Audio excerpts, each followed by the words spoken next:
Good morning बच्चों। आज geography का हम सेकंड लेसन बेटा जो हमने पढ़ लिया था हमारी पृथ्वी के अंदर, यानी पृथ्वी के अंदर मैंने बता दिया था कि पृथ्वी के अंदर आंतरिक भाग में भी और बाहरी भाग पर भी क्रिया होती रहती हैं। और पृथ्वी की जो हमारी मुख्य हैं 3 प्लेटें होती हैं, पर्पटी, मेटल और क्रोड। तो ये भी मैंने बता दिया था आपसे कि जो सबसे ऊपरी परत होती है पर्पटी होती है, दूसरी मेटल है और तीसरी हमारी क्रोड है। ये किस किस से मिलकर बनी हुई है, यानी ये हमारा हो गया था तीसरी प्लेट तक। इसके बाद हम पढ़ते हैं सेल एवं खनिज। यहाँ से आज हम शुरू करते हैं सेल एवं खनिज, यानी जो हमारी पृथ्वी है इसकी जो ऊपरी परत है पर्पटी वह अनेक सेलों से मिलकर बनी हुई है। पृथ्वी की पर्पटी बनाने वाले खनिज पदार्थ के किसी भी प्राकृतिक पिंड को, यानी जो पर्पटी पृथ्वी की जो ऊपरी परत बनाने वाला कोई भी खनिज पदार्थ के किसी भी प्राकृतिक पिंड को हम सेल कहते हैं। यानी सेल किसे कहते हैं आपने याद रखना है, असाइनमेंट के क्वेश्चन है, इम्पोर्टेंट क्वेश्चन है कि पृथ्वी की पर्पटी यानी पृथ्वी की जो ऊपरी परत है उसको बनाने वाले खनिज पदार्थ के किसी भी प्राकृतिक पिंड को, प्रकृति मैंने प्राकृतिक आपसे बता दिया है, जो प्रकृति के द्वारा हमें उपहार या गिफ्ट में मिलता है उसे हम प्राकृतिक बोलते हैं। तो प्राकृतिक पिंड को सेल कहते हैं। जो हमारी सेल हैं वे विभिन्न रंग की भी हो सकती हैं, आकार की भी हो सकती हैं और उनकी जो संरचना है वो भी अलग हो सकती है। यानी जो सेलें हैं विभिन्न रंगों की, आकार की और संरचना या गठन की हो सकती हैं। तो इस लेसन में हम पढ़ेंगे जो हमारी सेल हैं मुख्य सेल 3 प्रकार की होती हैं। नंबर 1 होती है हमारी आगेन्य सेल। इस सेल का दूसरा नाम इग्नियस सेल भी होता है। दूसरी होती है हमारी अवसादी सेल, इसको सेडिमेंट्री सेल भी कहते हैं। तीसरी होती है हमारी कायात्रिन सेल, इसको हम मेटारोफिक सेल भी कहते हैं। यानी तीनों सेलों का हमने नाम भी याद रखना है, आगेन्य, अवसादी और कायात्रिन सेल। आपने इनकी यहाँ से डेफिनेशन भी याद करनी है। इग्नियस लैटिन शब्द का इग्निस जिसका अर्थ होता है अग्नि, ये आपने याद करना है। सेंटिड्रेमी लैटिन भाषा का सेडिमेंटस जिसका अर्थ होता है शिथर। मोटामोर्फिक ग्रीक शब्द मोटामोर्फिस जिसका अर्थ होता है रूप परिवर्तन। तो इसका अर्थ हो गया हमारा आगेन्य, अवसादी और कायात्रिंत। तीनों आपने बिल्कुल ध्यान से याद करने हैं। नेक्स्ट है हमारा, अब हम विस्तार से पढ़ेंगे। द्रवित मैग्मा ठंडा होकर ठोस हो जाता है, यानी पृथ्वी के अंदर से। पृथ्वी के अंदर भी, जैसे हमने पाठ के शुरू में ही पढ़ा था कि पृथ्वी के अंदर भी क्रिया होती रहती है।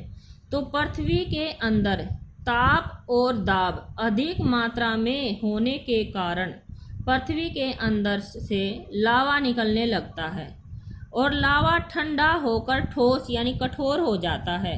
इस प्रकार बने सेल को आगेन्य सेल कहते हैं। इसे प्राथमिक सेल भी कहते हैं। प्राथमिक का अर्थ होता है प्रथम यानी पहली। आगेन्य सेल 2 प्रकार की होती है हमारी, यानी आगेन्य सेल के भी 2 पार्ट होते हैं, अंतर्भेदी सेल और बहिर्भेदी सेल। यानी कई बार अंतर्भेदी सेल, ध्यान से सुने, अंतर्भेदी सेल कई बार जो पृथ्वी के अंदर जो मैग्मा होता है वो पृथ्वी के बाहरी सतह पर न आकर, यानी पृथ्वी के आंतरिक भाग से भाग अंदर ही, वास्तव में जो द्रवित मैग्मा होता है वो पृथ्वी की बाहरी सतह पर नहीं आता, यानी पृथ्वी के अंदर ही ठंडा हो जाता है और उसे अंतर्भेदी सेल कहते हैं। बहिर्भेदी सेल, जब पृथ्वी के से लावा यानी पृथ्वी की बाहरी सतह पर आ जाता है और ठंडा हो जाता है तो उस सेल को कहते हैं हम बहिर्भेदी सेल। उदाहरण के लिए इसमें ये दे भी रखा है कि पर्पटी पर बने इस प्रकार के सेल को, यानी जब ठंडा होकर ठोस बन जाता है पृथ्वी की बाहरी सतह पर, तो इसे बहिर्भेदी सेल कहते हैं। इसकी संरचना बहुत महीन दानों वाली होती है। उदाहरण के लिए बेसाल्ट, जो दक्कन का पठार है हमारा बेसाल्ट सेलों से ही बना हुआ है।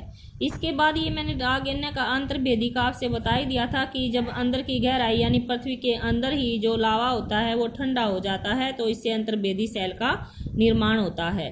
धीरे धीरे ठंडा होने के कारण ये दोनों बड़े दानों का रूप ले लेते हैं। ग्रेनाइट यानी अंतर्भेदी में ग्रेनाइट इसका उदाहरण है। इसके बाद है ग्रेनाइट इसका उदाहरण है। लेई मसालों तथा दानों का चूर्ण बनाने के लिए जिस अपघर्षण पत्थरों का उपयोग होता है वे ग्रेनाइट के ही बने होते हैं।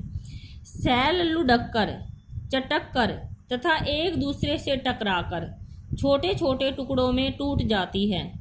यानी जब ये सैलों का हमारा निर्माण होता है, जैसे पृथ्वी के अंदर या पृथ्वी की बाहरी सतह पर जब ज्वालामुखी या पिघला हुआ मैग्मा निकलकर पृथ्वी की बाहरी सतह पर आ जाता है और ठोस रूप में बदल जाता है, तो उससे सैल का निर्माण होता है। फिर सैल लुढ़क कर या चटक कर, एक दूसरे से टकरा कर, या कई बार वे जो सैलें हैं एक दूसरे से टकरा जाती है तो छोटे छोटे टुकड़ों में टूट जाती हैं।